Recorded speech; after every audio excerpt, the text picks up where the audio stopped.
그때 다 오고 그때 하고 이건 제가 알고 실무자유로 알고 있는데 6월 24일날? 예 월요일날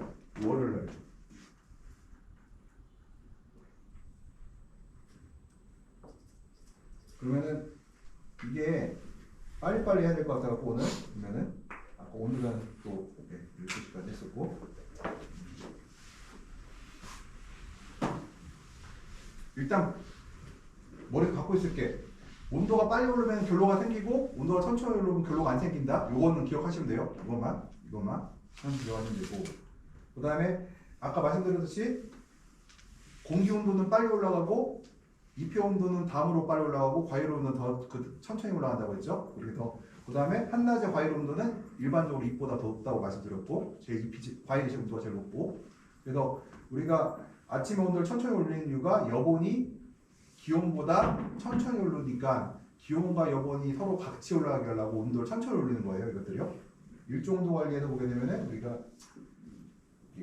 오전에 같은 결로 방지를 하려고 우리 노력을 하고 그다음에 야간에 생장 속도를 조절하려고 하고 있고요.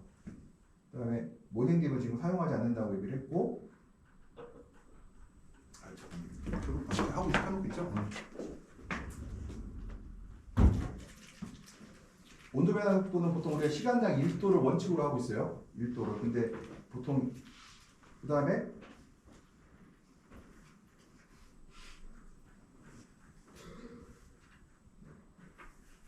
이 온도를 운영할 때 이렇게 부드럽게 올라가야지 이렇게 출렁이는 거 되게 싫어한다고 했어요. 출렁이면 안 된다고.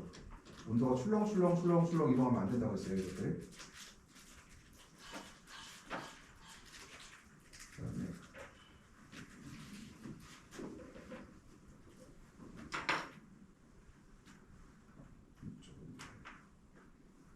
아까 우리가 요 얘기는 한번 했었죠. 요 효대 조절표로 해서 아마 시험 문제를 내기가 되게 쉬울 것 같다고 얘기를 했었고 이거는 그다음에 습도 관리에서 아까 요거 포화 수증기가 20g인데 실제 수분이 15g이에요. 그럼 kg당 5g의 차이가 있죠. 근데 만약에 공기 1 입방리터가 따지면 곱하기 얼마라고 했어요?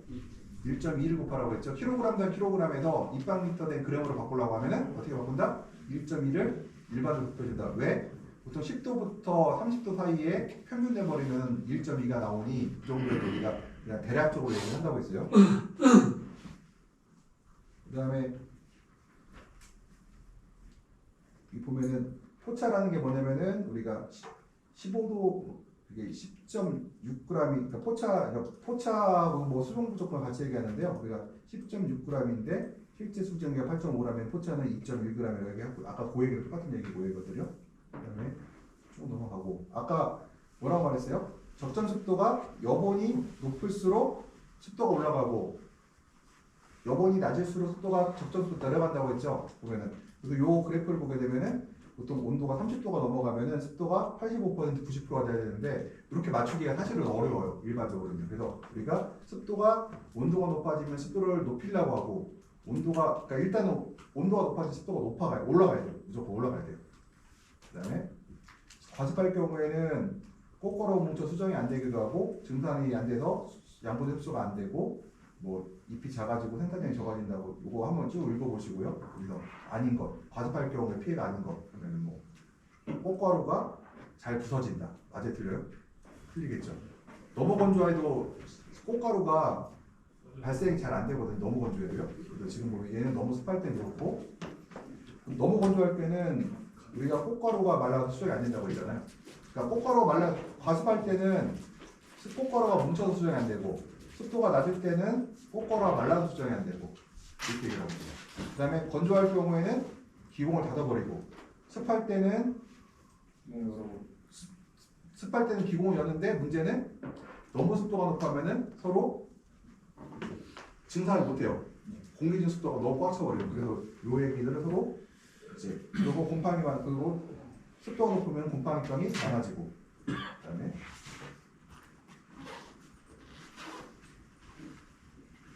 요 그래프가 이거거든요. 습도가 높아지고 온도가 올라가면 습도가 올라가야 되는데 바람직한 게 녹색인데 실제로는 아래로 떨어진다.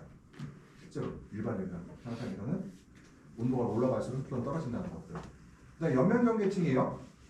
연면경계층을 얘기를 할 때 일단은 연면경계층이 입 주변의 면을 말하는 거죠. 연면경계층이 두꺼우면 좋아요, 나빠요? 나쁘다고 했죠. 연면경계층이 얇거나 없을수록 좋은데, 근데 여본이 기온보다 높을 경우에는 일단 여본이 기온보다 높을 경우는 햇빛이 닿을 때 생기는 현상으로 옆면이 경계층 온도가 높기 때문에 상대표를 맞춰서 증산이 좋다고 되어 있고요. 너무 건조한 시기에는 VP가 나빠져 오히려 증산이 나빠진다. 그러면 외울게요. 여본이 기온보다 높을 경우에 증산이 좋다고 했잖아요. 요즘 반대로 너무 높아지면 오히려 증산이 나빠진다고 했죠. 기온이 햇빛이 닿을 경우, 햇빛이 입에 닿을 때 발생을 하고요. 여본이 기온보다 낮을 경우에는 뭐예요? 일반적으로 여본이 기온보다 낮다. 뭐예요? 일반적으로 낮죠. 여본은 일반적으로 기온보다 낮아요. 증산을 할 때는. 근데 잎에 곡살이 많이 들어올지 않을 때는 가스베이에 여본이 들어갈 때 생긴 증상이고요. 여본이 연면경계층 온도를 낮추기 때문에 상대 습도를 높여서 증산이 나쁘고 병이 걸리기 쉽다. 그래서 고온 건조한 시기에는 VPD가 적당히 잡아서 증산이 좋다. 그래서 이게 여본이 기온보다 낮을 경우에는 우리가 연면계층 온도를 낮추기 때문에 상대 습도가 높아지고요. 연면이 기온보다 높을 경우에는 습도는 떨어지는데 기공이 닫혀버려요. 이렇게 되면요. 그래서 이거를 한번 건조한 시기에는 VP가 높아져 증산이 나빠지고 고온 건조한 시기에는 VP가 적당히 들어와서 증산이 좋아지고. 그러면 볼게요. 지금 시기는 고온 건조한 시기예요? 고온 시기예요? 고온 건조한 시기예요? 지금 시기가 고온 건조한 시기죠. 그러면은 VPD가 작아져서 증산이 좋다. 우리 아까 우리 지난번에 같은 때 온실에서 찍었죠. IR 온도 찍었으면 어때? 온도가 여본이 공기 온도보다 낮아요. 그러면 이 얘기는 바로 고온 건조한 시기에는 VP가 적당히 작아져서 증산에 좋다고 얘기할 수가 있고요. 만약에 여본이 기온보다 높을 경우에는 고온 건조한 시기에 VPD가 너무 높아져 증산이 안 된다고 되어. 그래서 항상 이걸 보고서는 여본을 측정해갖고 여본이 공기 온도보다 높으면은 뭘 한다? 차광을 해버리죠. 차광은 습도 관리가 있고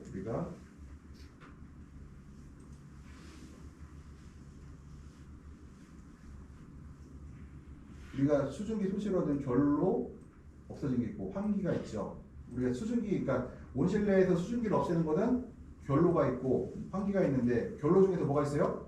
온실 표면에 있는 결로가 있고요. 잎에 생기는 결로가 있죠. 여기 생기는 결로 좋은 결로 나쁜 결로? 이건 환경을 우리가 제어할 수 있는 그러니까 온실 표면 제어는 온실 표면에 생기는 결로는 온실의 습도를 떨어뜨릴 때 사용하는 결로가 되겠고요. 식물 표면에 생기는 결로는 병이 발생하는 결로가 되겠죠. 그 다음에 환기가 방법이 있어요. 그러니까 항상 환기의 기본 조건은 뭐예요? 외부의 습도가 내부의 습도보다 낮을 때죠. 그러면은 예를 들어 상대 습도가 비가 오면 외부가 몇 프로 나와요? 100% 나오죠. 내부도 거의 95% 100% 나올 거예요. 창을 열면은 환기가 돼야 안 돼요? 안 돼요. 되죠. 되긴 되죠. 근데 왜 될까요? 온도차 아니죠. 외부가 그렇다 하더라도 절대 습도가 낮아요. 그렇기 때문에 환기를 통해서 우리가 습을 제거한다는 거예요. 이것들이요. 비 오는 날도. 그러면 여기서 여쭤볼게요. 오늘 오신 사람들만 비가 오면은 환기를 해야 돼요? 말아야 돼요? 해야 돼요. 해야 되죠. 이제 틀리라고 이렇게 될 거예요. 비가 내려서 외부 습도가 100%이다. 그런데 내부는 95%이다. 환기를 하면 습도가 떨어질 것인가? 떨어진다. 왜 떨어져요? 절대 습도가 낮으니까. 외부가 절대 습도가 낮고 내부는 절대 습도가 높아요. 그러니까 이게 환기를 사면은 내부의 습도 조절이 된다는 거거든요. 그래서 우리가 오해하는 것 중에 가끔가다 우리 애원가 하는 얘기가 비 온 날 집안이 습하다고 문을 닫어. 제가 열어놓으라고요. 근데 자꾸 닫어. 근데 그래서 나중에는 제가 그냥 닫으라고요. 싸우기 싫어서. 근데 이걸 보면은 열어야 된단 말이에요. 원래는. 비 오는 날은 외부 습도가 낮아요. 상대 습도가 높은 거지 절대 습도는 낮다는 거예요. 그래서 우리가 환기를 할 때는 일반적으로 대부분의 경우가 아주 특수한 경우를 제외하고는 외부의 절대 습도가 낮기 때문에 문을 열게 되면은 환기를 통해서 습 제거가 어느 정도 가능해요. 그래서 비 오는 날 창을 열으라고 하거든요. 특히 천창을 열으라고 해요. 천창을 여는데 문제는 개폐기로는 번치식 같은 건 못 열잖아요.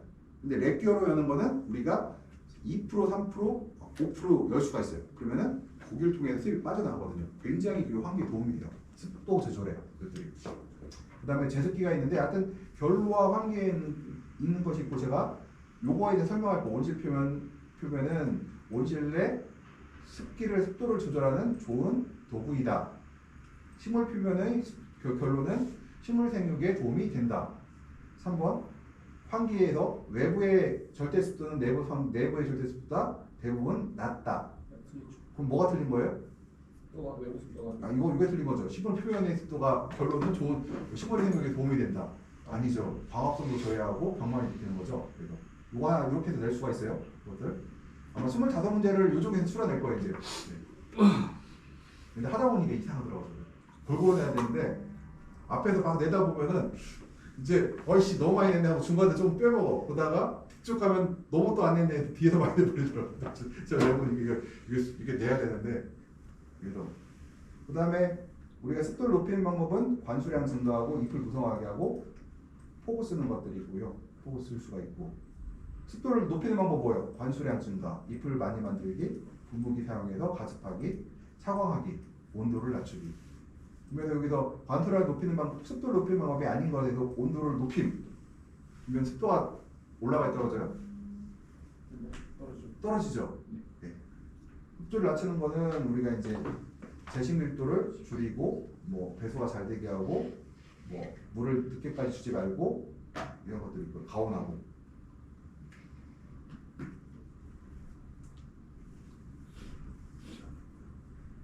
그래서 우리가 이 결로를 통해서 우리가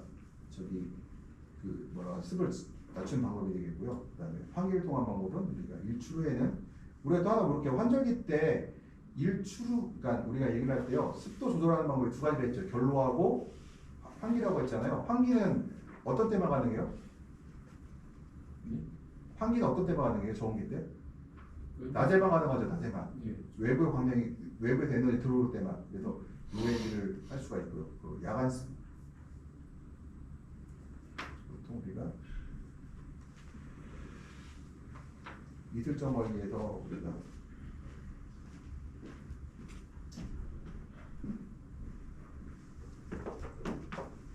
이슬점 볼게요. 공기 온도를 볼게요. 여기 보면은 온도가 10도이고 상대 습도가 92%예요. 온도가 10도이면은 이슬점 온도가 8.8도이고요. 1.2도의 차이가 나죠. 이슬점하고. 반면에 온도가 30도가 되면은 우리가 이슬점이 28.6도가 되고 그 다음에 여기가 편차가 1.4가 나오죠. 그래서 온도가 높을수록 이 결로가 생기는 확률은 좀 줄어들어요. 이것들이. 그래서 겨울철에 결로가 많이 생기는 이유가 온도가 낮기 때문에 그런 것들이고요. 그 다음에 포화수도 2.5g일 때, 포차가 2.5g일 때 보게 되면은 이거는 온도가 10도일 때, 20도일 30대 보게 되면요, 이슬점 온도가 포차가 2.5g인데 이슬점 온도가 얘는 28.6도, 얘는 17.6도, 얘는 5.6도. BT 값이 어떻게 돼요? 5.4도, 1.4도가 되죠. 그러면은 이 절대습도를 얘기할 때 절대습도는 어떻게 돼요? 얘랑 뭐가 틀려요? 얘는 상대습도로 얘기한 거죠. 상대습도는 온도가 높아질수록 어떻게 돼요? 떨어진다는 거죠. 일종의. 근데 절대습도는 어떻게 돼요? 절대습도는 포화습도일 때 절대습도가 올라가면은 같이 물도 늘어나요. 이건 헷갈리니까 내지 말아야겠죠. 이거는 헷갈릴 것 같아서 내지 말게요. 스콘기선을 넘어가고요. 결로가 생기는 게 보면은 두 번 생기거든요. 한 번 생기고 두 번 생기고. 그러면 어떻게 생겨요? 온도가 포몬이 있는데 포몬이 어떻게 돼요?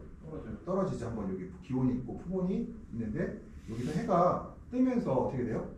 포몬이 한번 결로보다 어떻게 돼요? 아래쪽으로 가버리죠. 그 다음에 포몬이 결로보다 그러니까 기온보다 아래쪽에 있으니까 어떻게 돼요? 차가우니까 차가운 면에 물이 생길 수가 있죠. 그래서 요 시기하고 요 시기에 일출 때 많이 생기고 일 몰 때 또 한 번 많이 생긴 시기가 있어요. 요때 한 번 생기고 요때 생긴다. 그래서 일출 때하고 일몰 때하고 두 번 생겨요. 근데 주로 일출 때 되게 많이 생긴다고 생각하시면 돼요. 그 결로가 생기는 거는 이렇게. 이 결로가 피게 되면요, 일단은 잎이 노화가 되고요. 잎이 그다음에 병이 발생하고 뭐 과일의 열과도 발생하고 과일의 품질이 색깔도 안 들어오고요. 이런 품질이 떨어지는 발생이 있어서 피복제 이슬 맺힘 투광력이 낮아지는데요. 결로가 생기면은 과일의 표면은 병화가 되어 과일의 품질이 나빠지고 열과의 원인이 되고 잎이나 과일의 표면에 이슬이 있기 때문에 병이 발생하기 쉬워지고요. 그 다음에 결로가 생기면은 온도가 낮고 표면에 물을 넣고 있으면 작물의 활력이 낮아진다. 이거는 작물의 활력이 낮아지니까 증산수가 나빠진다는 얘기거든요. 그러니까 결로의 위험이 뭐예요? 보면은 피복제의 결로는 투광력을 떨어뜨리고, 그 다음에 과일에 생기는 결로, 그러니까 식물에 생기는 결로는 작물의 활력을 떨어뜨리기도 하고 과합성을 못하게 막기도 하고 과일의 열과를 발생시키기도 하고 병을 발생시키기도 하는 거죠. 그래서 이런 단점들이 있다는 걸 보여드리는 거고, 그래서 우리가 결로 방지 위해서는 일출 때 온도가 천천히 올라가게 우리가 한다는 거. 천천히 온도만 올라가면 돼요. 그래서 일출 2시간 전부터 온도를 천천히 올리는데, 일출 2시간부터 온도를 올리려고 하면 어떻게 해야 돼요? 보일러를 올리는 거죠. 난방해서 온도를 시간당 1도씩 천천히 올리면은 결로를 예방할 수가 있어요. 이것들이요. 그 다음에 야간에는 과습하지 않게 관리하고. 일액 현상이라는 거는 보게 되면요, 이 물방울이 생기는 현상이거든요. 이렇게 물방울이 생기는 것들. 그래서 이 물방울에 맺히는 거는 일액 현상의 이유를 이렇게 요거 낼게요. 야간에 토양이나 배지가 과습함, 작물의 활력이 뛰어남, 환기나 공기 유동이 안 됨. 이 세 가지예요. 하나 더 추가하면은 뿌리 활력 좋다 나왔구나. 배지 온도가 높음. 배지 온도가 높아도 일액이 잘 나와요. 하나 더 쓰면. 그럼 여기 오신 분들 맞추라고 배지 온도가 낮으면 할게요. 그러면. 네. 배지 온도, 그러니까 일액 현상이 발생하는 원인이 아닌 것은 그래서 야간에 토양이나 배지가 과습하다. 작물이 활력이 좋다. 세 번째, 환기나 공기 유동이 안 된다. 네 번째, 근권 온도가 낮다. 4번이죠. 근권 온도 높으면 일액이 더 잘 나오거든요. 그래서 혹시라도 여기 안 온 사람이 한 명밖에 없지만 두 명이구나. 왔다 가셨어요. 저 김기배 사장님 하셨고. 그러면은 일액의 피해가 되면은 첫 번째가 병의 원인이 돼요. 그다음 두 번째가 아침에 일액이 발생하면 광합성을 할까요, 안 할까요? 광합성을 안 해요. 일액이 나오면. 그리고 일액이 나오면은 병의 원인이 되고 아침에 작물이 일을 하지 않는 광합성을 멈추는 일이 발생을 해요. 그래서 일액 현상은 우리가 회피하려고 하거든요. 그래서 제가 환경제어 첫 시간에 했던 얘기 중에 하나, 그 얘기 안 했었나요? 어떠한 일이 있어도 결로와 일액이 생기면 안 된다. 우리가 환경제어를 하는 이유는 결로와 일액이 생기지 않게 하기 위해서라는 거. 그러니까 머릿속에 이렇게 생각하시면 돼. 결로는 생긴다. 그렇지만 구역을 최소화시키고 시간을 최대한 짧게 만든다는 거. 일액은 절대로 생기면 안 돼요. 일액이라는 건 생겼다 하면은 바로 우리가 조정 들어가야 돼.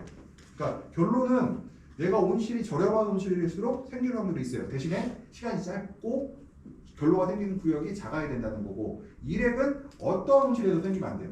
일액은 절대로 일액이 최고 나쁘거든요. 일액이. 탄산가스 관리 같은 경우는 400ppm이라고 했어요. 우리가 보통 하고 알고 계시고 넘어가고, 그다음에 탄산 시비를 할 때 보면은 또 넘어가고, 요거 하나씩 요식 있죠. 요대로 낼게요. 요식 증수 효과 한 번 더 낼 거예요. 증수 효과.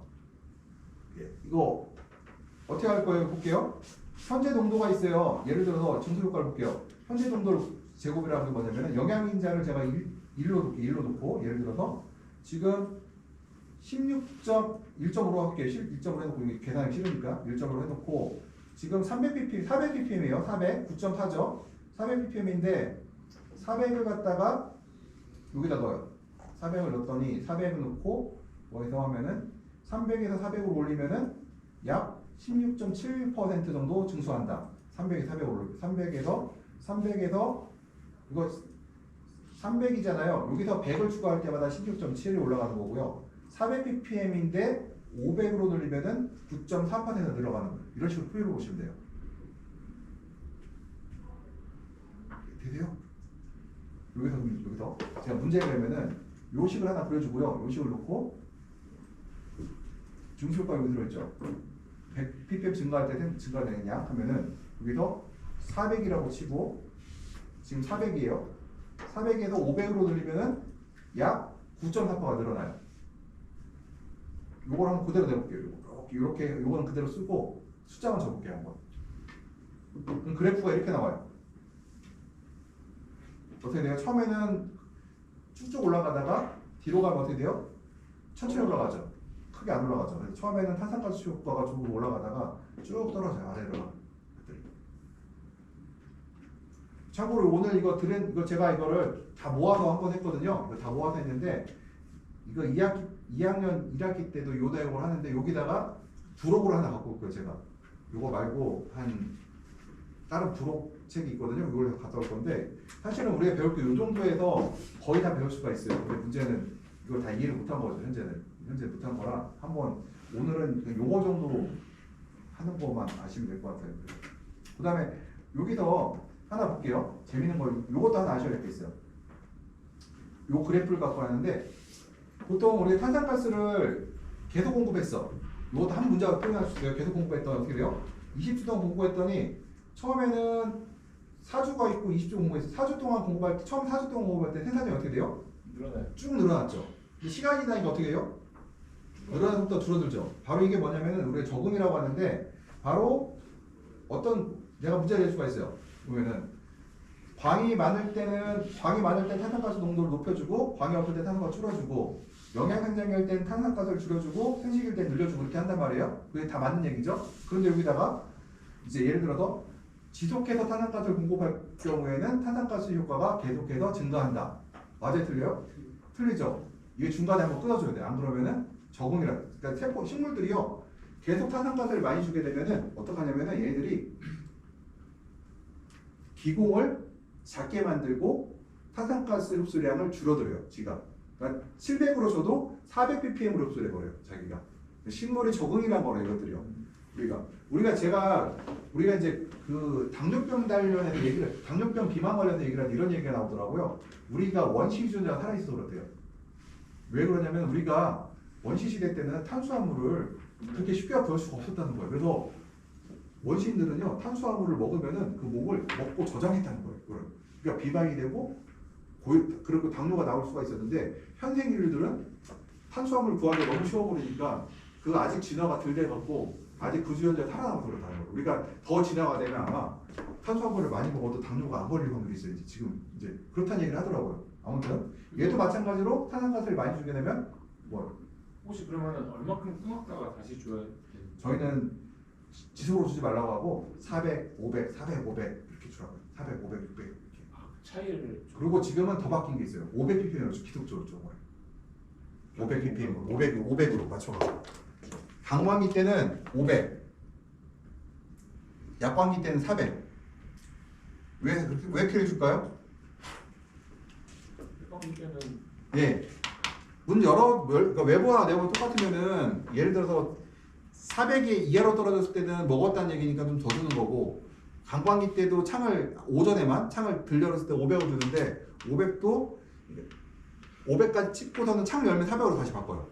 창을 한 20-30% 열면은 다시 400으로 떨어뜨리거든요. 400으로 떨어뜨리는 얘기는 뭐냐면은 자연하고 똑같다는 얘기잖아요. 환기를 하게 되면은 그래서 우리가 보통 700촌을 주지 말라고 하고 700촌 줬다가 한 4주 줬으면은 한 1, 2주는 다시 떨어뜨렸다가 400 내가 이제 욕심으로 700 줬다가 다시 400으로 떨어뜨려. 이거를 계속 반복하라는 거예요, 이들. 이걸 계속 주면서 보면 400 정도 4주가 지나잖아요. 보면은 뽀로에 떨어져 여기서 벌써. 이렇게 가다가 4주 지나면 어떻게 돼요? 완만해지죠, 다시요. 그래서 탄산가스 효과가 떨어진다고 해서 우리가 이거를 이제 계속 주지 말라고 그런 얘기를 하고요. 탄산가스 뭐 세면은 나빠 피해가 있다고 하는데 우리가 탄산가스는 난방관 배기가스가 있고요, 액화 CO2가 있고요, 외부 CO2를 들어오는 게 있어요. 그래서 탄산 시비가 아닌 것은 틀린 것에 대해서 보면은 난방관 배기가스를 이용하기도 합니다. 뭐 외부의 CO2가 들어온 거는 자연계죠. 공기 중에 탄산가스 이용하는 탄산 시비 아니에요. 물려서 들어오는 것도 얘도 탄산 시비예요. 그 다음에 액체 CO2를 이용하기도 하고 뭐 이렇게 얘기할 수가 있겠죠. 고체탄산가스인데 요거는 지금은 잘 사용하진 않아요. 그다음에 요게 이제 액화탄산가스 장치고 요거 딱 놓고 물어볼게요. 요거 넣으면 뭐예요? 요거 넣으면은 탄산가스 공급 중에서 어떤 장치예요? 연소식, CHP 뭐 이렇게 나올 수가 있죠. CHP. 얘는 액화탄. 예, 그 앞에. 아 이거 액화 써있네. 글씨가 써있네 여기. 요거 사진 놓고서 이제 물어볼게요. 얘는 어떤 식이, 탄산가스 식이지 어떤 방법인가 하면 액화하게 되겠죠. 그 다음에 제가 이제 학생들한테 얘기하고 싶은 건 요거 절대 쓰지 마요. 요거는 지금 성동이 부여 같은 데 가보면은 몇 분이 더 요거 쓰신 분들이 있어요. 이거 말도 안 돼요. 네, 너무 비싸요. 그 CHP 같은 경우는 보게 되면은 여기요. 1,000원 가스를 연소시키면은 CO2와 물이 발생한다. 맞아요, 틀려요? 맞아요. 맞죠? 그래서 제 LPG 차 타고 다니시는 분들 보면은 그 뭐죠? 연소구에서 뭐가 나와요, 거기서? 물 떨어지죠. 물 떨어지고 있죠. 택시 같은 거 보면 물 떨어지고 있잖아요. 그래서 1.8kg와 1.4kg 물이 발생하는데 지금 유럽 국가에서는 주로 천연가스를 이용하거든요. 그러다 보니까 이 물도 이용해요, 얘들이. 왜냐면은 떼면 물 나오죠. 물도 다 돈이거든요. 그러니까 얘들 물 이용하고 있고 유기물은 넘어가고 고체탄산가스도 있고.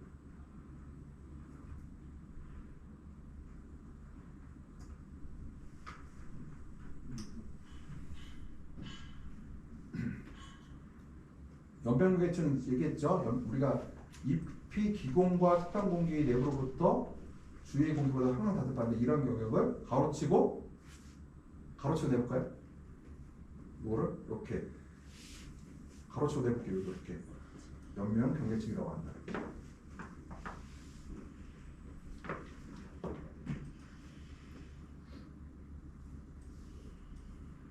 연면계층은 두꺼울수록 좋아요, 나빠요? 나쁘다는 거죠. 없을수록 좋다는 것들. 공기 유동은 우리가 유동의 원리 현재 보면 유도패는 환기창이 열려있을 때 사용하는 것이 효과가 있어요, 없어요? 없다. 그럼 요거 있다 쓰면 틀린 거죠. 실내 공기가 변하지 않는 한 생수통을 낮출 가능성이 있다. 공기 유동에 의해 습도가 높아진다. 그 다음에 곱방육변을 만연시킬 수 있다. 다 맞는 얘기예요. 이건 공기의 습도가 높아진다는 거는 그러니까 입 주변의 습도가 높아진다는 게 아니에요. 전체 습도가 높아진다는 얘기예요. 왜냐하면 공기 유동을 했다고 해서 온실 안에 습도가 밖으로 빠져나가는 게 아니라 입 주변의 습을 옆으로 밀어내거든요. 그럼 식물체가 증산을 추가로 해요. 추가로 증산을 만든단 말이에요. 그럼 추가로 증산을 만들게 되면은 온실 내의 절대 습도는 올라가겠죠. 이것들이요. 유동팬도 넘어가고 공기 유동은 우리가 0.25에서 0.5m를 얘기하거든요. 이 정도. 0.25에서 0.5m면은 우리가 거의 느끼지 않는 공기예요. 0.25m면 우리가 거의 공기가 있고 우리가 보면은 설치 방법 관련해서 한번 이건 쭉 읽어보세요. 그냥 한번 읽어보세요. 쭉 읽어보시고 유동패는 사람한테 맞추면 그러니까 식물한테 맞추면 안 된다는 거 이거들. 그 다음에 이거 해볼까? 얘랑 놓고 틀린 거 찾아볼까요? 잘못 설치한 거? 보이죠? 네, 잘못 설치한 거 동그라미치라고 한번 해보겠네요. 재밌겠네. 밤에 유동팬 같은 경우에 한번 밤에 사용하지 보통 밤에 사용하지 않는 사람들이 있는데 주로 밤에 더 사용하게 된다는 거 말씀드리고 싶고요. 수직 유동팬도 이거는 수직 유동팬은 우리가 학교에 이제 곧 만들면 있을 것 같고. 수직도 들어오나요? 들어오죠. 그래서 6.5m를 한 거예요. 보강등은 없는데 예. 유동팬 달았어요. 이거 보면은 제가 여기 뭐 하나 보이죠? 그림에 사이클로메트 차트라는 우리가 이제 요 선이 편데요. 이게 우리가 습공기선이라고 하는 건데 이게 스마트팜에 시작과 끝이라고 얘기하거든요. 우리 온실과의 시작과 끝이 바로 사이클로메트릭 차트예요. 그래서 하면은 스포옹기선이라고 하는데, 그러니까 이건 스포옹기선을 하고요. 그다음에 이게 비체적이라고 해서 여기 킬로그램당 입방미터의 공기를 얘기한 건데 여기 하나 볼게요. 여기 이제 비체적이 0.86이잖아요. 예. 이거는 뭐예요? 킬로그램당 입방미터 공기죠. 예. 일단 거꾸로 할 수도 있죠.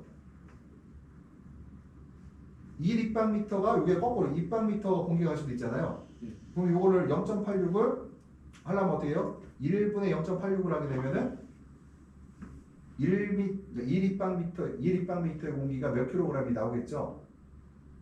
예. 그럼 이거는 비체적. 예. 거꾸로 하는 거 뭐라고 할 거예요? 최적비라고 하는데 이것들 이거서 거꾸로 이제 할 수도 있다. 여기서 보통 우리가 여기서 여기 0.86으로 했는데 여기가 이걸 한번 문제 내볼까요? 0.86인데 그러면은 1kg의 공기는 1 입방미터의 공기는 여기서 30도에서 대충 30도라고 치고요. 예. 대략 30도에서 몇 킬로그램인가 할 수가 있겠죠. 여기 0.86 나왔잖아요. 이건 뭐예요? 킬로그램당 입방미터의 공기, 그 킬로그램당 몇 입방미터죠? 1kg이 0.86 입방미터예요. 얘가 지금 공기가. 그러면은 거꾸로 여기서 이제 얘랑 바꾸면 어떻게 돼요? 위치를 1 입방미터가 몇 킬로그램이 나오죠? 그러면 0.86의 비체적은 1kg당 몇, 1 입방미터는 몇 킬로그램의 공기인가가 계산이 되죠? 아니 이게 보면은 이게 1kg이 예. 비체적이 몇 입방미터나 나오잖아요. 이거 우리 옛날 교수님이 이거 갖고 했던 게 있어갖고 내가 한번 얘기해 보는 거예요. 그러니까 1kg당 비체적이 0.86인 거잖아요. 0.86이죠. 그다음 거꾸로 1 입방미터는 몇 킬로그램이냐? 100m는 그러면 0.86분의 1. 1분의 0.86 나오면 되겠죠. 그러면은 나오겠죠. 0.86 아니에요? 1분의 0.86. 예. 1분의 0.86이면 1.2 정도 나오겠죠. 그걸 하면 0.86분의 1을 해야 나오는 거 아니에요? 아니지 1 나누기 0.86 해야지. 볼게요. 얘는 뭔 뜻이냐면은 0.86이 뭐냐면은 1kg이 예. 0.86 입방미터의 공기와 무게가 이게 1kg 갖다가 0.86 입방미터를 만들 수 있다는 얘기예요. 공기가. 예. 이게 0.86 입방미터 1kg이라는 얘기예요. 근데 나는 알고 싶은 게 1 입방미터가 몇 킬로인지를 알 수가 있죠. 예. 몇 킬로 알 수 있죠. 그러면 어떻게 해요? 얘가 1 나누기 0.86을 하면은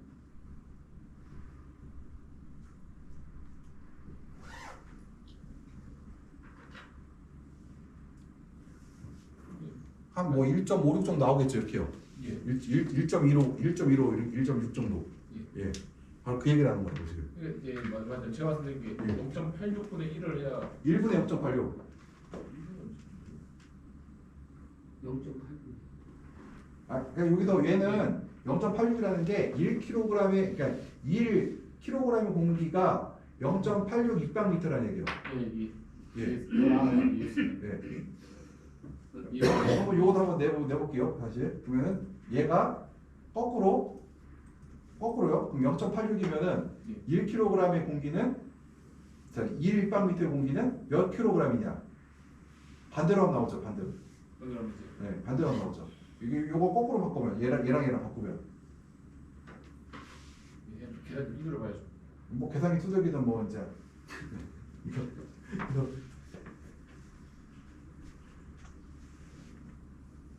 그 비체적이라 우리가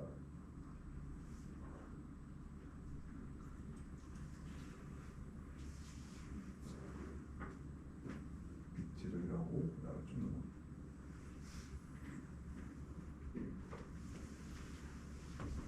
요거 사이클로메트 차트 찾는 방법이 보게 되면은 일단 볼게요. 이슬점을 구해서 이제 얘를 보고 얘를 그래프를 하나 주고 한번 계산해 보면은 그래서 대기 온도가 20도이고 상대 습도가 70%예요. 70, 90%가 있어요. 그럼 이슬 점은 얼마일까를 한번 확인해 볼게요. 공기 온도가 20도씨야. 공기 온도가 20도씨예요. 그러면은 쭉 올라가요. 그러면은 20도씨면은 내부 습도에서 70에서 90%를 만나요. 20도씨에서 70%가 여기쯤 있고, 여기쯤 되죠. 70%가 여기 있고, 그 다음에 90%가 여기쯤 되죠. 여기쯤 가죠. 그 다음에 여기서 20도씨에 상대 습도 70% 만나는 A점과 B점을 찾았어요. A점과 B점을 찾고, A점과 B점 여기 있다. A점과 B점을 찾았어요. A점을 찾고, 여기서 여기 쭉 찾고, 여기서 이제 쭉 가요. A점하고 B점을 찾았어요. 여기 요에는 결로가 생기는 거잖아요. 결로가 여기서. 그럼 여기서 쭉 내려가면은 몇 도씩 결로가 생겨요? 14.4도가 결로점이고 얘는 18.3도가 결로점이죠. 이것들이요. 이렇게 내려가면.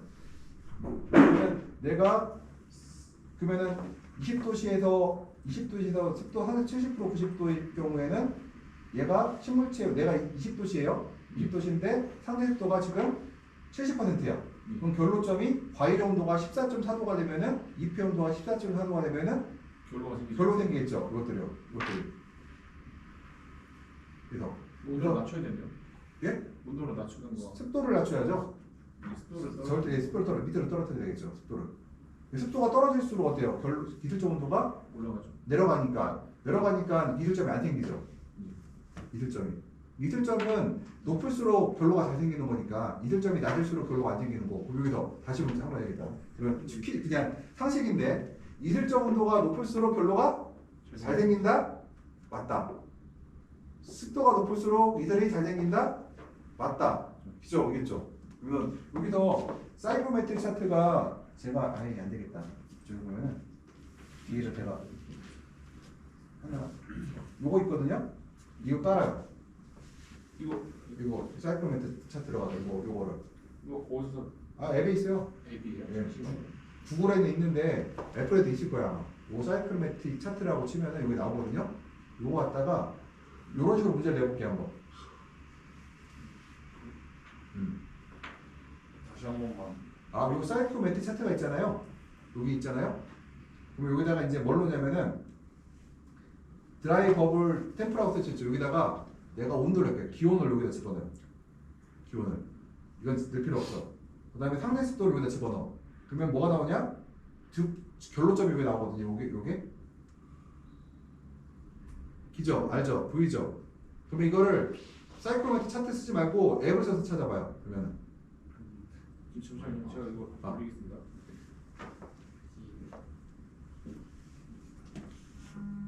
저 지금 카톡 올렸습니다. 이거 어플. 예, 어플 깔아서 여기서 이제 내가 문제를 낼 거예요. 여기서 요거 한번 찾아봐요.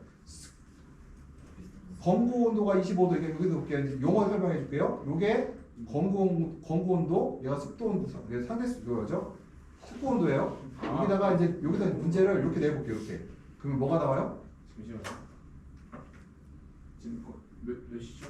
검고 온도가 검구 온도가 25도이고 습도 온도가 20도씨예요. 그럼 상대 습도가 몇 %인가? 검고 온도가 20도고 25도이고 습도 온도가 20도씨일 때 온도가 20도요? 20도시면 상대 습도가 몇 %예요? 74%죠. 교수님 아이폰에 뭐 아이폰 없어요? 진짜? 아마 아이폰에도 사이클로메트 차트는 나올 거예요. 이거는 이 어플은 내가 알기로 애플 쓰고 있는 걸로 알고 있는데 아마 다른 용어로 있을 거예요. 다른 용어. 사이클로메트 차트 지금 나오고 사이클로메트릭 요거 스펠링 지금 나온 거야. 이거 저거. 이거는 애플하고 이거 이거 오케이 이거네. 이거 그래. 그걸로 깔면 예. 사이클로메트 calculator가 이거랑 나왔어.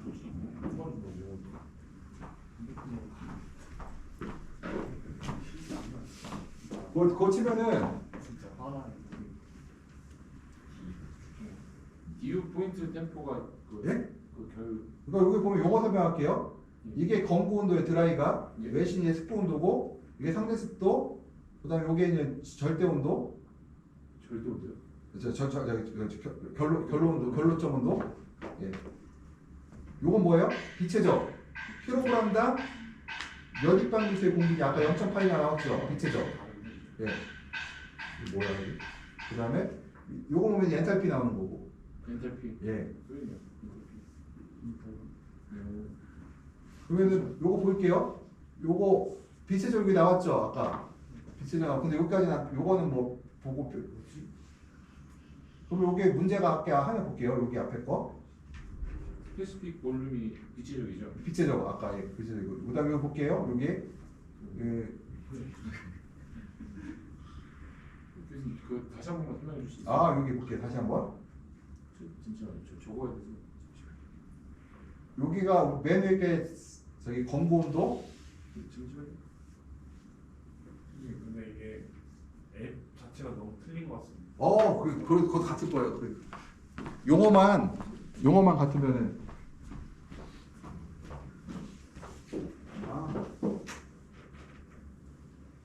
공도도 치면 되게 이게 검고 이게 검고 온도고. 이게 스포 온도인가요?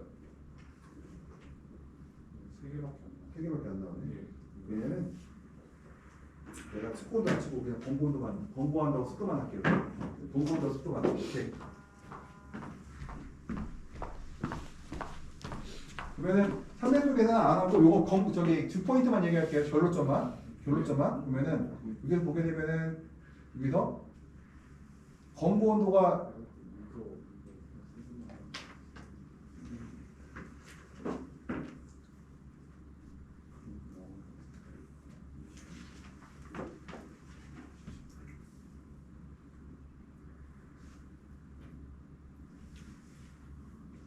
여기 해볼게요.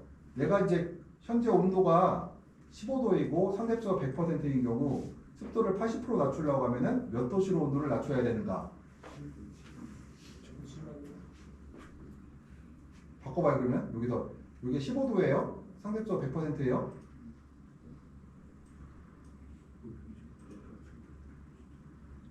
그 184페이지죠. 예.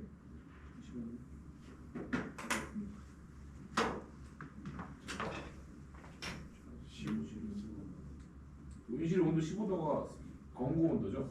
예, 검고 온도, 온실 온도, 검고 온도예요, 그냥. 그리고 습도가 100이잖아요.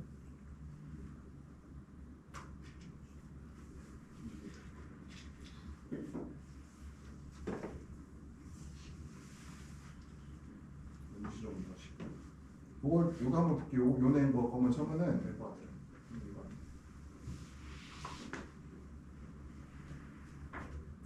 그래서 이거 어플을 쓸 때 어떻게 써야 되죠? 어플을 쓸 때 볼게 내가 알려줄게요. 잠깐만. 100%에서 80%나 준거 같아요. 여기서 보게 되면 이제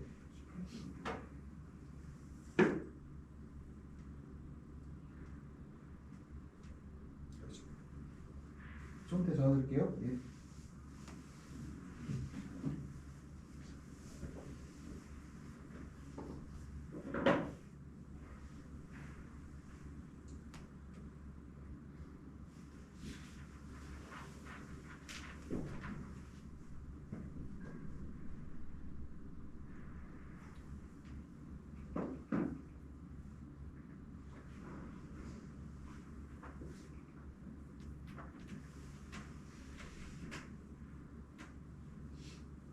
(15도하고) 100%를 놓으면은 저기가 저기 뭐야 15도에 100% 놓잖아요. 그러면은 우리가 보통 지금 뭐가 나오냐면 15도 100%면은 지금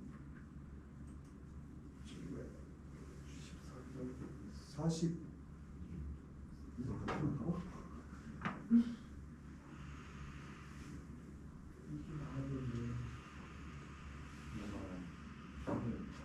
스펙트럼 오도가 나와야 되는데 어떻게 예. 해야 할지 모르겠습니다. 잠깐만. 저 얘를 보시면은 두 개밖에 없어요. 세 개밖에 없어요. 이거를 절대 습도를 있잖아요. 그치? 절대 습도를 고정해 버려요. 별도 습도가 이건가요? 왜 버럭 템포인가요? 별도 습도가 아니요.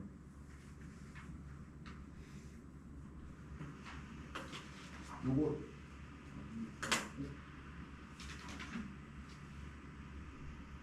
이 절대 습도가 안 나오네. 얘는 이걸로 안 되겠다. 그러니까 절대 습도 안 나와갖고 이 절대 습도를 치고 하면 되는데 이거 안 되겠고 이것만 합시다. 이거 그치? 뒷 포인트만 찾아볼게요. 그 뭐죠? 저거만 저기 이거는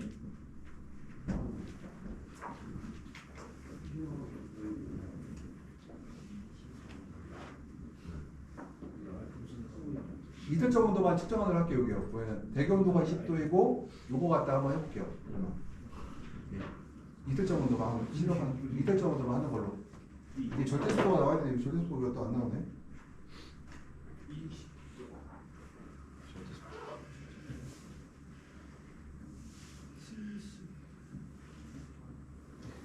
일단 이걸로 해갖고 절대 이거 이틀점 찾는 거 한번 해볼게요. 이틀점 찾는 거.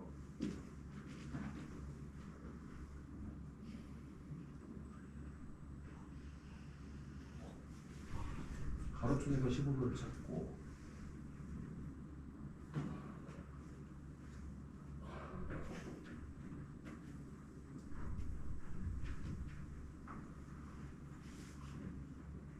자연재는 지금 넘어가고요. 이거는 자연재 넘어가고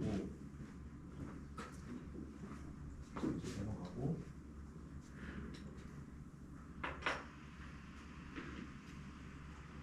집중 넘어가고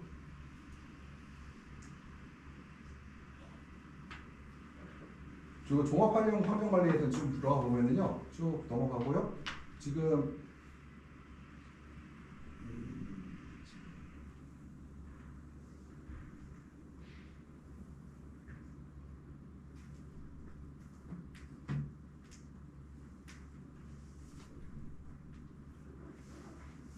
요 정도만 하면 될까요? 춘천, 대전, 진주 쪽에 그러니까 대전하고 진주하고 비교했을 때 일반적으로 보통 우리가 이 시기 재볼게요. 4, 5월일 때는 우리가 상대 써볼게요.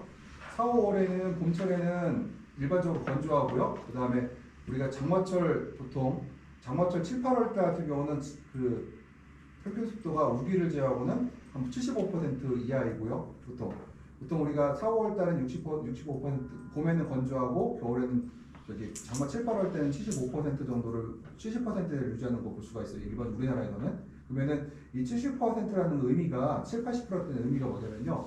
이게 열대 우림 지역에가 보통 7, 80%예요. 그러니까 우리나라 7, 8월 달 날씨는 7, 8, 9월 초까지의 날씨는 일반적으로 거의 열대 우림 정도의 절대 습도가 상대 습도가 있다는 걸 볼 수가 있고요.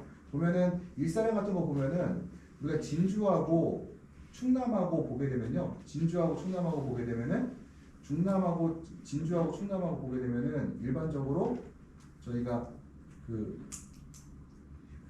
진주가 어디 있어? 이쪽에는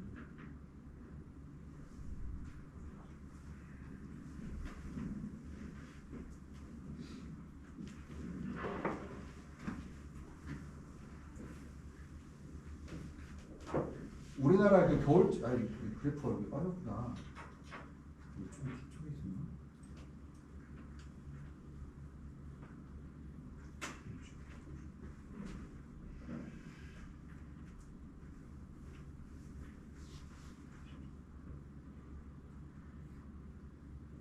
일단 그 경상도 지역이 저희 충남이나 전라도 지역보다 광이 겨울에 많다는 것만 그냥 알고 계시고 그것도 제가 요 뒤에 여기 그래프 보면 나와 있는데 그거는 그냥 한 줄 정도로 나올 수가 있어요. 우리가 머릿속에 충청 전라 지역이 경기도 경상도보다 항상 광량이 부족하거든요. 겨울철 광량이. 그거는 산맥 영향이라고 했죠. 지리적 영향으로 있었다는 얘기고 그다음에 우리 환경 생육상을 보게 되면은 뭐 이거 한번 볼게요. 광은 이거 그 뭐죠? 글로 풀 수가 있죠. 겨울에는 광이 적고 여름에는 많고 그다음에 온도는 뭐 적고 겨울에 낮고 여름에 높고 그다음에 우리가 쭉 보면은 생육을 볼 때는 겨울에는 보통 영양생장이고 봄에는 생식생장 봄과 여름철에는 생식생장이고 가을철에는 다시 영양생장이고 그러면 문제를 낼 때 그래서 겨울에는 일반적으로 생식생장을 한다. 틀렸죠? 이렇게 낼 수가 있고요. 게으름이란 뭐냐면은 천천히 큰다는 거. 그 다음에 여름에는 세력이 떨어진다는 거 이런 얘기를 하는 거고요. 이거는 화살표 위로 올라가는 거는 생육이 정말이 빨리 큰다는 거고 천천히 커진다는 거고 광도 올라간다는 거고 떨어진다는 거고요. 이 표를 보시면서 우리가 계절에 따라서 어떻게 환경이 변하는지를 알 수가 있고요. 좀 볼 필요가 있을 것 같고요. 그에 따라 생육이 어떻게 변하느냐. 우리 보통 겨울에는 영양, 봄에는 생식, 여름에도 생식, 그 다음에 가을에는 영양 이렇게 가는 걸 우리가 볼 수가 있어요. 그 다음에 제한인자 볼게요. 겨울에는 광이 제한인자고 생육에 우리 옷을 운영할 때, 그 다음에 봄에는 뭐가 제한인자예요? 일교차죠. 그 다음에 장마는 다시 광이고, 여름은 온도이고, 가을은 일교차예요. 그러면 우리 여기서 겨울에 생산의 제한인자가 온도이다 하면 맞아요, 틀려요? 틀렸죠? 왜 틀려요? 온도는 우리가 가온을 하기 때문에 충분히 제한 가능한데 겨울에는 광량 자체가 보광이라고 하지만 보광이에요. 우리가 보광하면 귀찮지 않느냐? 보광도 마찬가지로 겨울철에 1800줄을 만들 수가 없어요. 그거 해봐야 200줄 정도 보충해 주는 거지 1800줄을 만들 수 없다는 얘기예요. 그러면은 여기서 볼 때 겨울에는 광이 제한인자이고 그 다음에 봄에는 일교차가 제한인이고 다시 장마철은 광이 제한인도이고 이것도 한번 읽어보시라는 거냐. 여기서 한두 문제는 한두 문제는 여기서 뽑을 수 있을 것 같아요. 계절별 우리가 그러면 여기랑 연결해서 겨울철 계절 이것도 이거는 그냥 넘어가고요.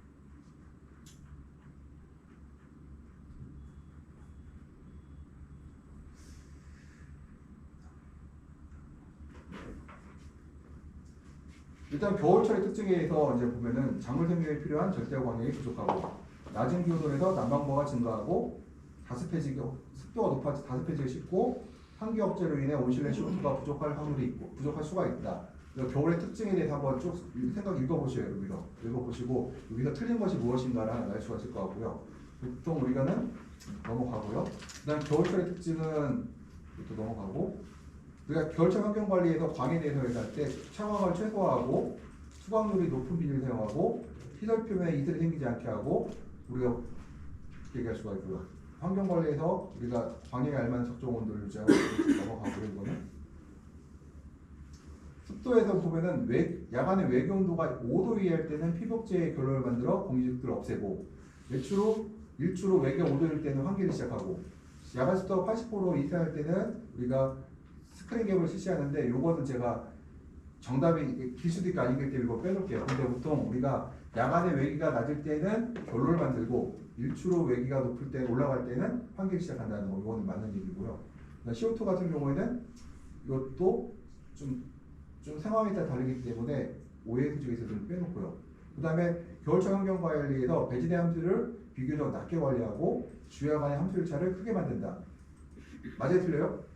내가 이제 겨울철 환경관리에서 근본 환경관리에서 배진의 함수율을 겨울철에 높게 관리한다. 맞아요, 틀려요? 틀렸죠. 그 다음에 주야간 함수일차를 크게 만든다. 맞죠.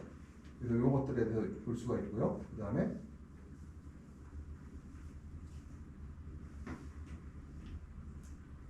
겨울철의 특징은 생육부진, 광합성 부족으로 생육부진이 되고 약광과 저온으로 영양 성장이 강하고 저온으로 인해서 성장 속도가 느리고 과실의 성숙 기간이 늘어지고 생장 물량으로 뿌리 발육이 약하고 겨울의 특징들이 작물의 특징들이고 이것들이요.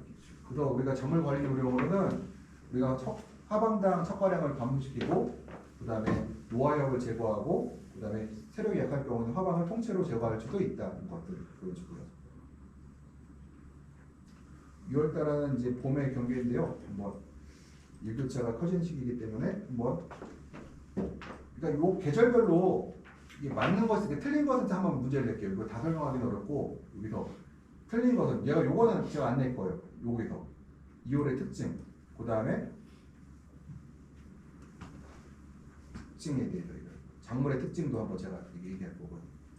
그 다음에 관리 방법도 여기까지 얘기해 줄 거고 요 중간에 요 내용들은 제가 얘기를 하지 않을게요. 이거는 특징만 갖고 얘기해요. 작물 관리 같은 것만. 봄 같은 경우도 봄의 특징 그래서 특히 제가 요거 써놨죠. 요거 같은 노란 걸 써놓은 거 요거 제가 그 실제로 온실을 운영하면서 제가 느낀 것들 써놓은 거예요. 이거 보시고 봄철 같은 경우에 환경관리 쭉 넘어가고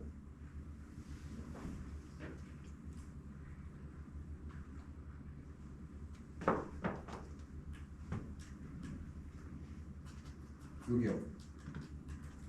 천천히 열면서 온도가 급상승하면서 따라서 그러니까 스크린은 외부 온도가 낮지 않은 한 일주 전에 열어 낮은 광량이 온실 내에 유입되도록 하고 이거는 요 보호막이라는 거는 알루미늄 스크린을 얘기하는 거고요. 그다음에 쭉 한번 장마철 특징 한번 여기서 이제 틀린 걸 찾으라고 얘기 나올 거고요. 장마철 환경 관리에서 요청 마찬가지로 이것도 틀린 거 찾으라고 얘기할 거고 작물 관리는 이렇게 하라는 걸 할 거예요. 여기서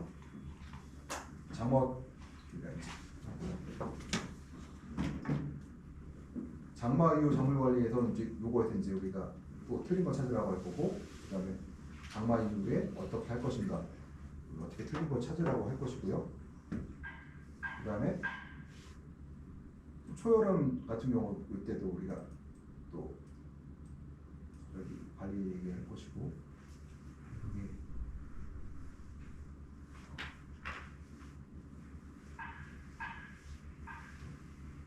여기는 이제 가을철 관리에서 억제자평 여름 정식에서 얘기를 할 건데요. 우리가 그 가을철에 이제 처음에 이제 가을 수확할 때까지 가을 수확자평인데요. 여름에 첫가리가 적어오기 때문에 과범도 될 수가 있어서 너무 세력이 강하지 않도록 하고요.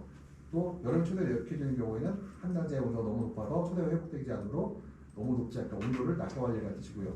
광량이 적어지므로 하엽을 적절로 이제 추진하고요. 늦가을 같은 경우는 광량이 부족하고 온도가 낮아지고 온도의 편차는 크고 외부의 습도 조건은 비교적 양호하다. 외부가 건조하거든요. 외부로부터의 유충입도 멈추게 되고요. 그리고 요거 각 월별로 환경의 특징에 대해서 좀 한번 쭉 읽어보세요. 이것들요. 잘못된 앞에 건 말씀드린 거는 다 이제 문제 낼 거고 여기 계절별이 있잖아요. 계절별은 틀린 것이 무엇인가에 대해서 한번 얘기를 할 거예요. 각 계절별 뭐 특징, 뭐 잘못된 것들 관련해서 뭐 늦가을, 11월 특징은 뭐 이렇고 그래서 광량이 부족고 온도가 낮아진다. 11월은 온도 변화가 비교적 작다 하는 비교적 작다가 틀린 거죠. 그다음에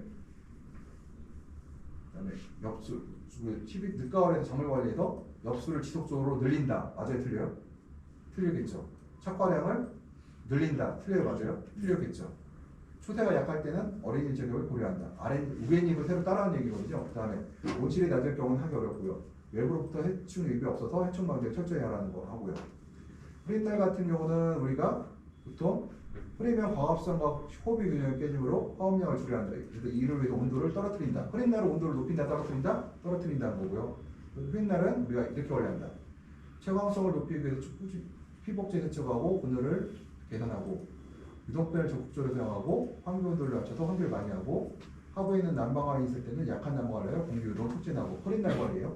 하부에 공기 다툼이 있는 경우에는 적극적으로 하고 적극적으로 저격하여 엽수를 줄이고 착과수를 줄이고 관수를 줄여 근권을 건조하게 하고 양액의 공급 이시를 높인다.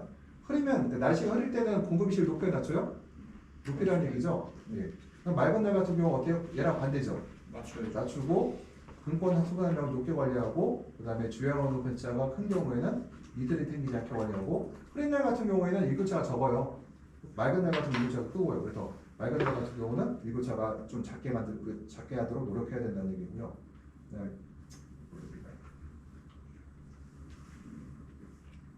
이거 넘어가고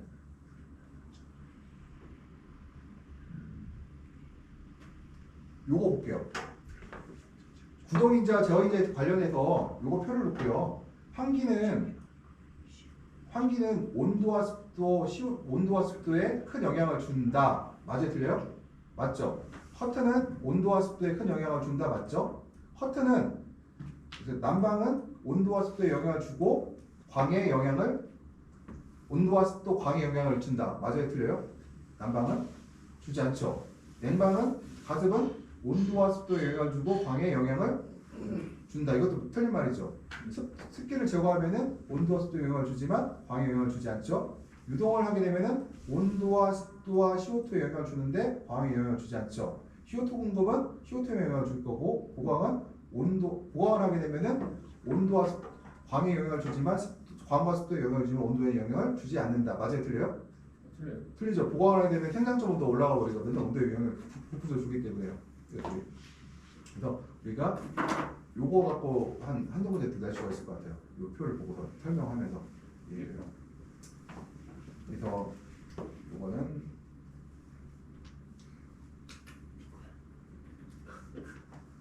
우리가 이제 제가 요걸 대해서 한번 비교 실제로 이제 온실을 만드신 신축을 할 때 이런 문제들이 있어요. 뭐냐면은 제어 구성과 구조에 따른 비경적인 상황이 아닌 것에서 첨단 온실의 설비가 미비하다.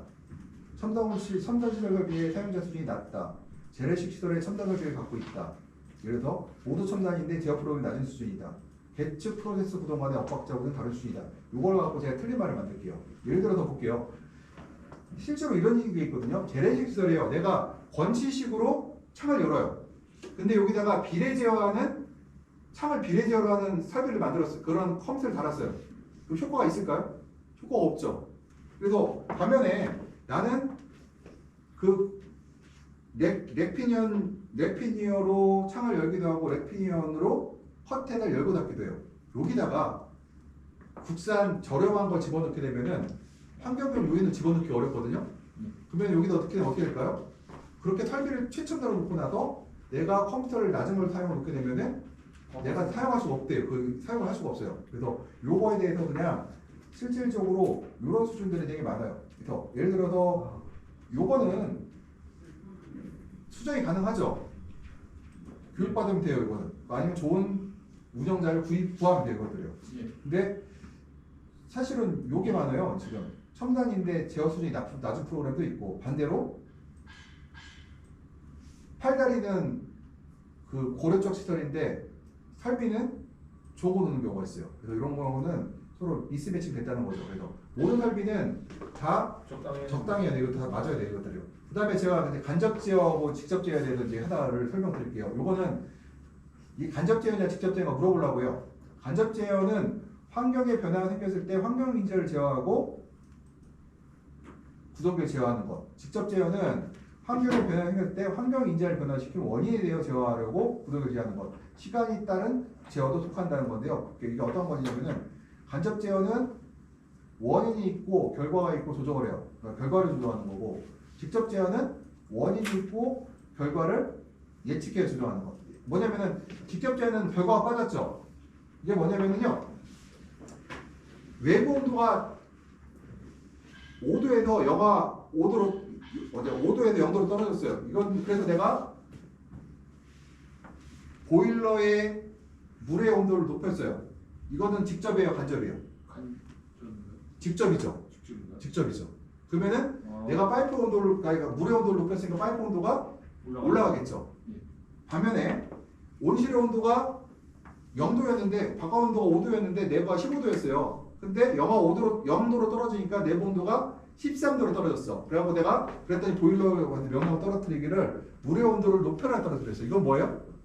간접이죠. 이거는요. 이게 그러면은 간접하고 직접하고 어느 게 더 유리해요?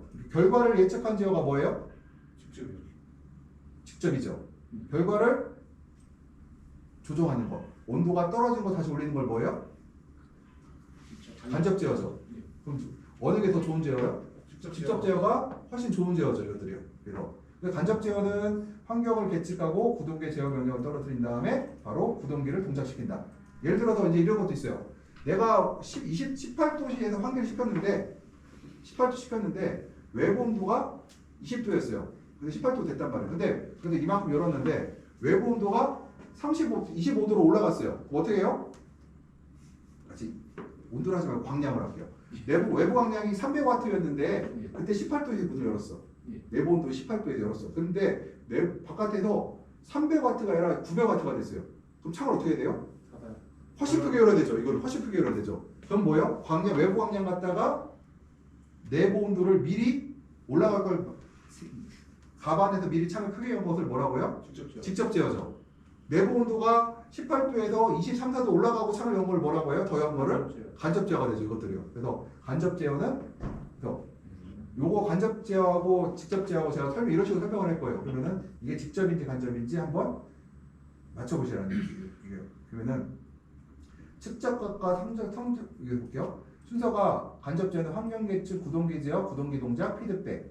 환경 그 1번이 맞는 거는 틀린 것은 항상 환경 변화가 생긴 후에 제어한다. 2번 그걸 맞는 얘기죠. 3번 측접관과 설정값이 달라야 그 차이를 없애고 제어한다. 맞죠? 근데 측접값과 설정값이 달라도 외부 환경이 변하면서 변하는 걸 뭐예요? 그거는 직접 제어죠. 그래서 요거는 간접 제어가 요거예요. 틀린 것은 뭐냐면은 뭐가 틀렸냐? 간접 제어 들어오고 있으면 틀린 거게 되겠죠. 그래서 풍속이 높아지고 외기압이 내려가고 측정된 온실이 설정값이 떨어지고 실내 온도가 떨어가면은 환기창을 조금 닫는다. 기온에 대해 닫힌 거죠. 그러니까 내가 외기온에서 닫는 게 아니라 뭐라고 해요? 나 직접 제어를 보게 되면은 이제 보면은 환경 계측에 의한 직접 제어, 풍속이 높아진다. 풍속과 외기온의 관계 참겨 있죠. 풍속이 빨라지면은 외기온도가 떨어지거든요. 근데 얘가 풍속을 보고 외기온도를 떨어질 걸 예상해서 미리 온도를 창을 미리 닫는 걸 우리가 바로 직접 제어라고 하죠. 보일러도 아까 말씀드렸듯이 외부 온도가 떨어지면은 미리 알아서 보일러 열부를 높이는 걸 갖다가 얘가 직접 제어라고 하죠. 우리가 실제적으로는 직접 제어인가 결과적인 실제적으로는 직접 제어와 관련 모든 혼용에 사용하고 있고요. 그 다음에 모델이 완비될수록 직접 제어 비율이 높아진다. 그러니까 첨단 컴퓨터일수록 어떻게 돼요? 가면 갈수록 직접 제어가 올라간다는 거죠. 직접 제어에 영향을 주는 거 보면은 직접 제어에서 우리가 하는 것 중에 하나가 바로 저거예요. 바로 영양값. 내가 영양값을 많이 넣을수록 또 시험 문제는 해당 없었네요. 또 이거 그냥 볼게요. 영양값을 많이 줄수록 뭐예요? 직접 제어죠. 직접 제어죠. 영양값을 적게 넣을수록 간접 제어 이것들이에요. 그러니까 영양값을 많이 넣을 컴퓨터는 좋은 컴퓨터죠. 이것들이. 그러니까 외상 컴퓨터는 영양값이 많아요. 넣을 수 있는 영양값들이. 그러니까 근데 교수님 영양값이 뭔지를 모르는 영양값이요. 풍속, 외부 온도, 그러니까 외부 환경들이야. 외부 영향들, 풍속, 광량, 그 다음에 영양값 위해서 창을 여는데 18도에서 창을 열으라고 했어. 10%를. 근데 18도에서 20% 열으라 내가 20% 영향을 떨어뜨란 말이에요. 근데 21도 되면 30% 열으라고 했어. 근데 21도가 되면 30% 열을 거 아니에요. 근데 얘가 그게 아니라 18도인데 300W에서는 10%를 열으라고 했는데 600W가 되면은 플러스 2도. 그러니까 18도라고 해도 20도라고 인식을 하라는 거예요. 그냥. 그러면 미리 열어버려요. 문을. 광이 들어온 다음에 열어버리면 온도가 확 올라간 다음에 떨어뜨려 내리는 거잖아요. 근데 그게 아니라 광이 세지면은 온실 온도가 올라갈 걸 미리 예측해서 단계적으로 미리 열으라는 얘기예요. 영양값을 우리가 주면은 근데 지금 간접 제어는 뭐냐? 그냥 온실 온도만 바꾼다. 21도면은 20% 열고 23%면은 23도면은 40% 열고 이렇게 열어라는데 온도가 올라가면 열잖아요. 이렇게 그게 아니라 얘는 미리 선제적으로 올라갈 걸 예측해서 미리 열으라는 얘기예요. 미리 온도가 안 올라가고 올라간 다음에 열면은 저기 늦잖아요. 조금씩. 그래서 그 다음에 우리가 물리적 모델이 있고 그러니까 모델이 좋아질수록 여기 보면요. 모델이 좋아질수록 직접 제어로 간다고 볼 수가 있고요. 물리적 모델은 물리 현상에 대한 모델, 그러니까 풍속과 내부 온도의 관계. 그 다음에 생리적 모델은 생물 현상에 대한 모델. 광도가 강해지면은 식물 내부에 의한 CO2가 감소한다. 그래서 뭐냐면요. 보통 CO2를 집어넣을 때도 예를 들어서 어떻게 할까요? CO2를 직접 간접 제어를 한번 넣어볼게요. 하고 이제 이해가 좀 안 된다고. 일단 그거는 생리적 상에 볼게요. 얘가 이제 생리적 모델링을 할 거예요. 400ppm에서는 400W에서는 내가 400ppm을 공급하라고 했어요. 400 제가 컴퓨터에서 입력을 하기를 지금 내가 400ppm을 공급하라고 했어요. 그러면 어떻게 돼요?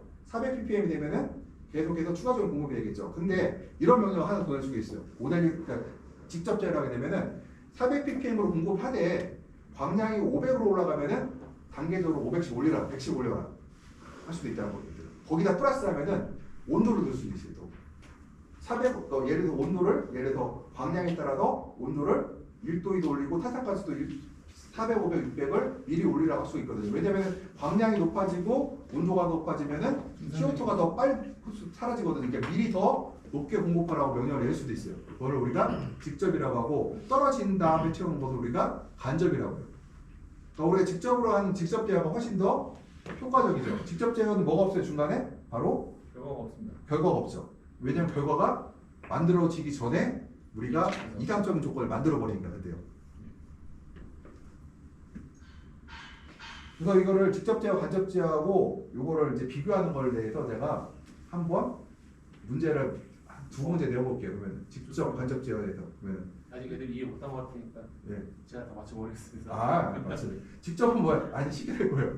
결과값이 없으면은 직접 제어, 직접 제어고 결과값이 있으면은 간접 제어라는 거예요. 근데 다시 할게요. 모든 제어는 직접 제어가 있어요. 모든 환경 제어할 때는 직접과 간접을 혼용해서 쓴다는 거예요. 혼용해서. 아주 수준이 낮은 컴퓨터는 간접 제어만 할 거예요. 아주 우리나라 제일 싸구려 컴퓨터들은 그냥 내가 온도에 따라 묻는다 그럼 뭐예요? 직접이죠. 온도에 따라서 커튼 열고 닫는다. 뭐예요? 간접이죠. 그것도 간접이죠. 그 다음에 그죠? 광량에 따라서 커튼 열고 닫는다. 그것도 직접이죠. 그것도 저기 간접 제어죠. 이것들요. 거기다가 이제 영향값을 주게 되면은 거기서 이제 직접 제어가 돼요. 이제. 그럼 온오프 이거를 빨리 해야겠다. 온오프는 뭐예요? 껐다 켰다 하는 거죠. 예. 아주 제일 단순한 거고요. 온오프 대어는 뭐예요? 만약에 내가 보일러 온도를 18도 설정했으면 18도가 되면은 꺼져요. 꺼졌다가 18도 이하로 주면 켜졌다가 꺼졌다 그러면 온오프 제어 문제가 뭐가 있어요? 꺼졌다 켜졌다 반복을 하죠. 이것을 막기 위한 게 뭐가 있어요? 바로 우리가 지속 시간이라는 게 있어요. 한 번 켜지면은 뭐 예를 들어서 한 2, 3분 가라. 지속 시간. 그다음에 그러면은 2, 3분 동안 안 꺼질 거 아니에요, 보일러가. 그러면 2, 3도가 내가 18도가 더 됐는데 보일러 계속 돌아가면 19도, 20도가 되겠죠. 그리고 2, 3분 덜어진 다음에 또 꺼지면 어떻게 돼요? 다시 온도가 아래로 떨어지겠죠. 그래서 온오프 제어는 우리가 이제 지속 시간 제어가 있고요. 그다음에 사역대가 있어요. 사역대 물어볼게요. 사역대 문제 하나 낼게요. 사역대 문제 낼거요. 사역대요. 온오프 제어에서 사역대에 대해서 설명할 때 맞은 거 볼게요. 내가 이제 보일러 온도를 20도로 설정하고 사역을 2도로 잡았어요. 1도로 하면 좀 어려우니까 2도로 잡았어요. 그러면은 보일러가 내가 온도가 19.5도이면 보일러가 돌아가요, 안 돌아가요? 안 돌아가죠. 예. 20.5도이면 보일러가 어떻게 돼요? 돌아가죠. 21도가 되면 어떻게 돼요? 보일러가 꺼지죠. 그러니까 내가 여기서 사역대를 2를 넣었다는 얘기는 플러스 마이너스 1도라는 얘기예요. 사역값을 2를 넣으면 플러스 마이너스 0.5예요. 플러스 마이너스 0.5고 내가 사역을 2로 놨어요. 20도신데 보일러 설정을 20도로 놨는데 사역값을 2로 놨어. 그러면은 19.5도가 되면 어떻게 돼요? 보일러가 돌아가는 거죠. 계속 돌아가죠. 예. 그 다음에 20.5도가 돼도 계속 돌아가죠. 21도가 되면은 꺼지죠. 다시 5도가 떨어져요. 19.5도가 되면 어떻게 돼요? 보일러가 돌아가죠. 안 돌아가죠. 19.5도가 되면 돌아가죠. 안 돌아가죠. 29도가 돼야 보일러가 이게 맞아요. 예, 맞아요. 여기 있으면은 여기 플러스 마이너스 1이니까 여기서 20도시고 21도, 19도예요. 그러면은 보일러 한번